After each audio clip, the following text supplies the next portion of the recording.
get to some of those controversial points. But first, let's talk about the digestion, absorption, and transport of fat. And we spent a little bit of time talking about this, I think, in one of the very first sections. We spent more time talking about carbs so far.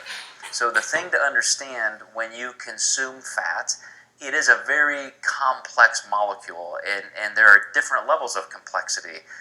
You have a hydrogen group with long carbon chains, and you've probably heard the term short chain triglyceride, medium chain, MCT triglyceride, and long chain triglyceride. There are even differentiations between trans fats and cis fats, meaning in the structure of a saturated versus unsaturated fat, there are bonds which are either easily broken in an unsaturated fat, so it's more usable, or they're almost impossible to break. And so those are saturated fats. And in a trans fat, the phospholipid barrier, here I said we weren't going to talk about biochemistry, the membrane is where the phospholipid barrier is flipped in a way that things can't be transported through that barrier, and that's why trans fats end up causing cancer and things like that, because you can't have the normal metabolic processes, through the cell membrane. So the easy things to remember, I think, are the basic components of fat knowledge that we probably already know, which are, saturated fats are bad, unsaturated fats are less bad. Monounsaturated fats are even more usable, so these are the ones with the kind of complexity that are easier to use for the functions in our body that we need. Monounsaturated fats are things like olive oil, fish oil, flaxseed oil, and other seeds, chia seeds, things like that. You can get very, in the weeds with that, all kinds of different oils, grapeseed oil, and all that kind of thing. But I'm gonna put you on the spot. I do this once in a while. I feel bad for you because I probably wouldn't know some of these things. But when we're talking about the kinds of functions that we need for fat in the body, what parts of the body or processes in the body are important for fat support? Hormone levels, also digestion, helps slow down digestion. First of all, the structure of things like our cell walls. Cell walls are phospholipid or fat barriers. Without a certain level of good fats, you might not have a healthy nervous system. Because I was just going to say neurons. Yeah. Okay. The myelin, most of our brain is actually fat. Because the myelinating coating of nerve branches that's a lipid barrier. So we do need some fat, but here's where people get tripped up. Just like anything, we hear that, okay, this is good, we need it, so let's just throw bucket loads in. We need all of it all the time. MCT oil all day long. Yes. And I will say that even in some studies that you see, I remember one study where they were looking at fish oil, and the protective elements of fish oil with Alzheimer's. Okay. One serving of salmon a week gave you a 91% reduction in your risk of Alzheimer's. Really? Wow. So what do people do now? They take handfuls of fish oil capsules with every single meal all day long. I have known people who take fish oil capsules with every meal, and that's just not necessary. And even a good fat is still fat. There's still 9 calories per gram there, and there's some density, and you might want those calories in another form. But you hear a lot I can have this fat because it's a good fat, but they don't really realize, they don't know, or that, hey, it's double the calories compared to carbs, but they're scared to eat carbs. For example, my mom, funny story, she went to the doctor, and the doctor told her, you need to get your protein up. Your protein's low. And she goes, she asked me, hey, I need to get my protein up, but I can only eat so much peanut butter. And so she was crushing peanut butter. She's like, well, I eat the good peanut butter, so there's good fats. I'm like, no, Mom, this isn't irrelevant. Probably not the best protein source. Yeah, exactly. I'm like, you're way off. And so she didn't realize she was gaining weight, and so that she would eat a jar a day of peanut butter because she thought that's getting that protein in. Yeah. And so once she realized that, she's like, wow, I'm really overeating on the fat. See, these are things that some of your clients, you would assume they know this. Yeah. And some of the stuff we have to teach them is that basic. Even cheese almonds today, this day, she's but it's a good fat. Like, well, it is, but if you use it sparingly and appropriately, it's a good fat. I will say, in the early part of my career, I was culpable for making people think those things. Like, okay, almonds are a good fat, so you must eat almonds every day. I still have people I know who are friends now, former clients, who think that that's the greatest snack ever. And it's okay. I mean, it's fine. Yeah. But you can overemphasize something to the point where people think that now this is a principle of nutrition that you must, participate in every single day. And it's just not true.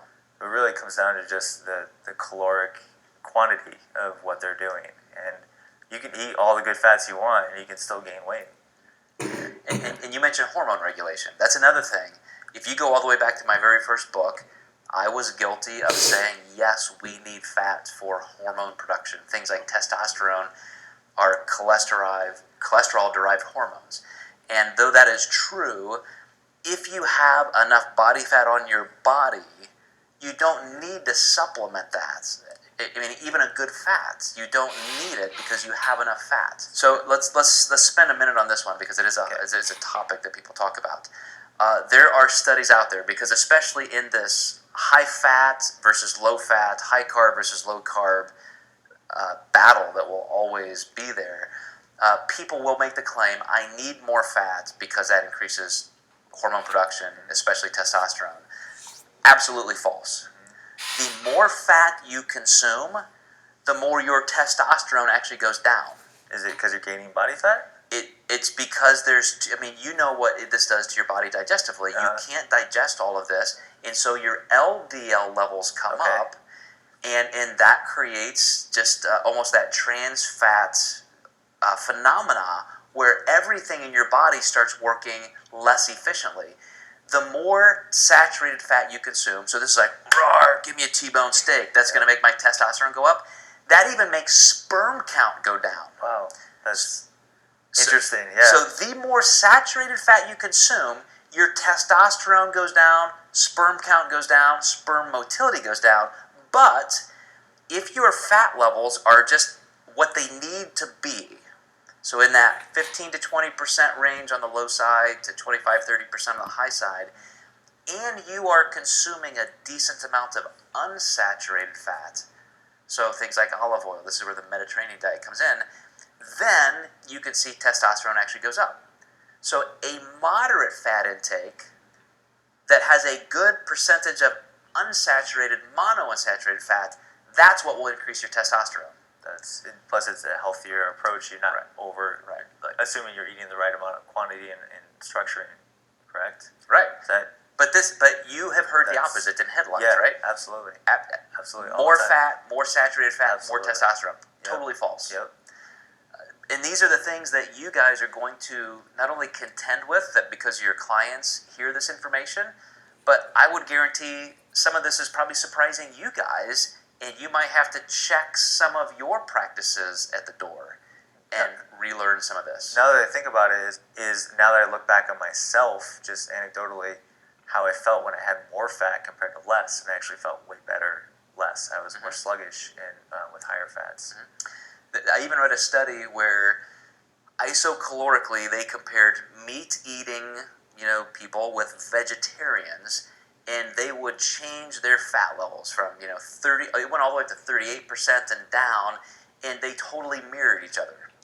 So it was not that source. It was whether you're getting saturated or unsaturated in certain quantities. So again, like we talked about last week, it always is quantity first, and then quality. So Well, I was gonna say, and like the quantity is you don't like a lot of the foods people don't know the quantity, the excess quantity that's in it either. They think, oh well, I'm eating a steak; it's a protein source. They don't realize that it's loaded with the saturated fat and the high amount of fat. And so, teaching them and what that looks like, they start picking other things like, wow, I didn't realize a steak had 30 grams of fat or 50 or however big it is.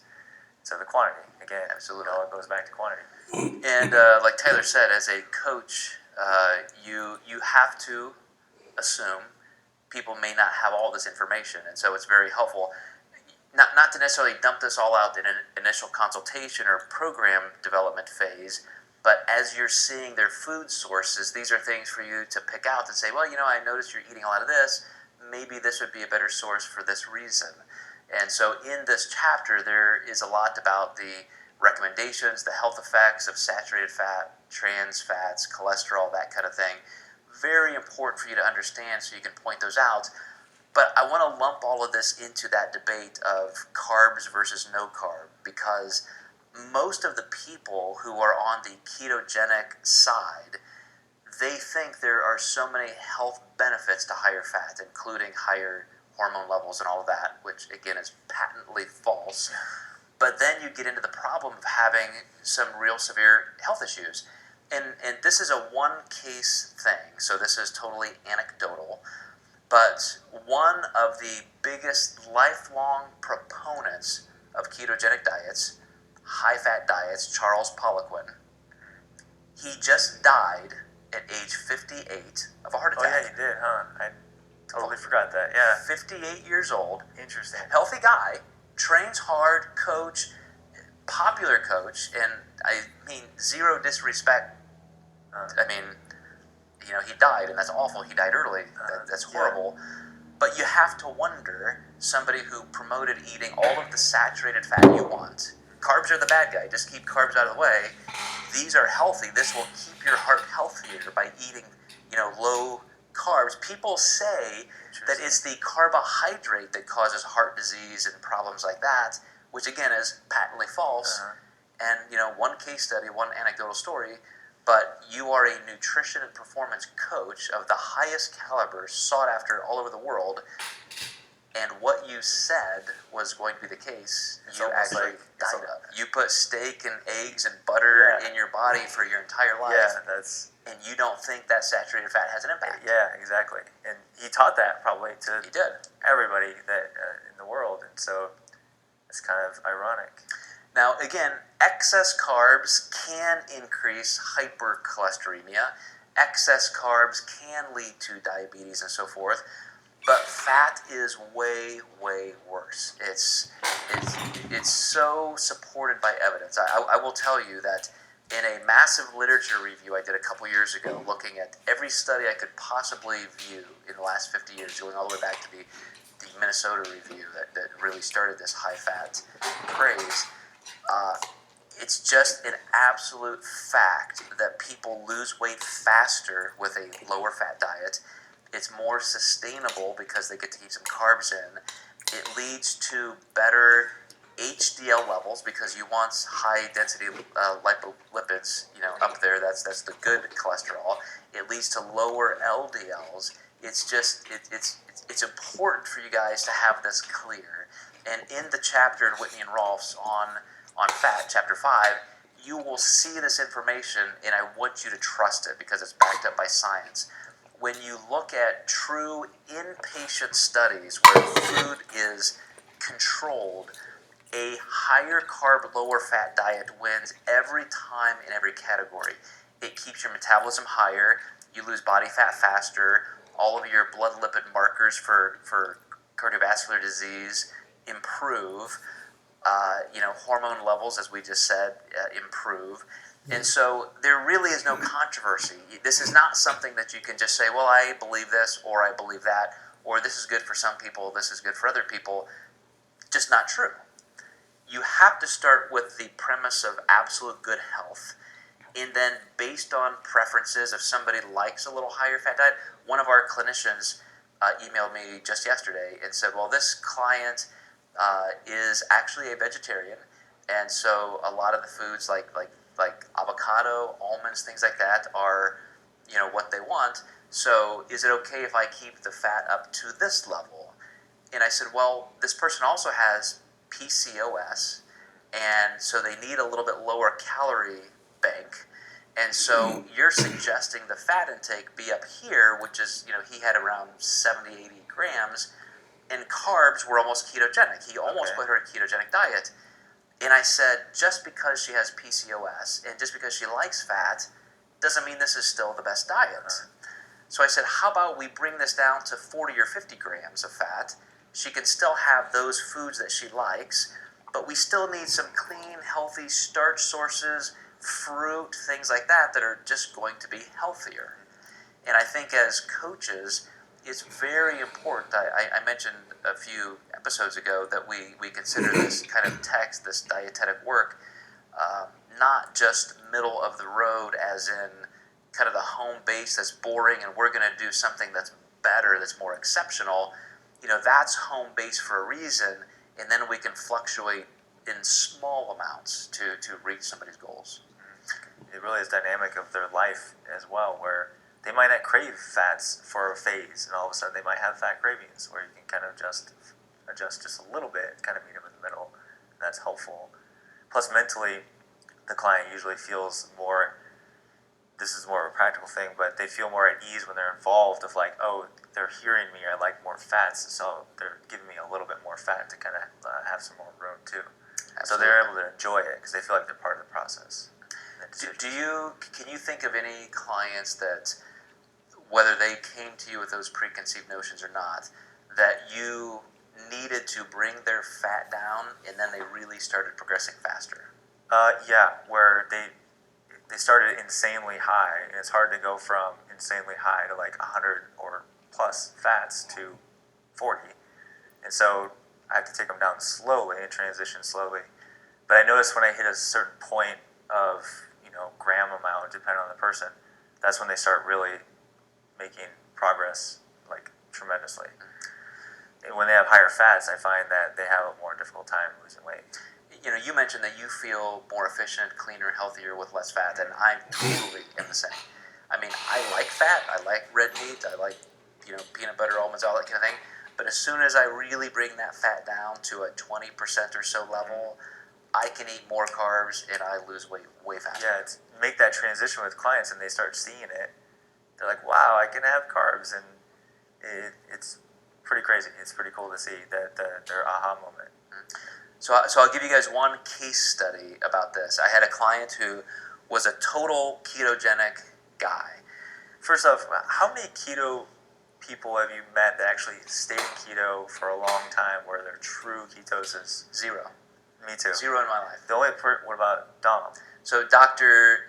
Dominique D'Agostino at University of South Florida, his entire career is based on studying ketogenic. He gets millions of dollars of grants to study this for the Navy SEALs, and he rightly looked at some of the early literature. I think this is what moved him, and how ketogenic diets are helpful for people with epilepsy. So is marijuana use. What about cancer? Stage 4 cancer. Okay. Cancer cells need sugar. And so you think, okay, let's just throw all the sugar out. But it is definitely not proven that a zero carb diet meets that criteria. You can still have a lower carb diet and effectively fight cancer just as well. You don't have to throw it all out. It just has to be controlled and managed. Okay. But even Dominique will say, I can. Since I'm so keto adapted now, I can occasionally have some carbs and stay in ketosis. And he even on the Rogan show recently said that he's actually started integrating more carbs in his diet recently.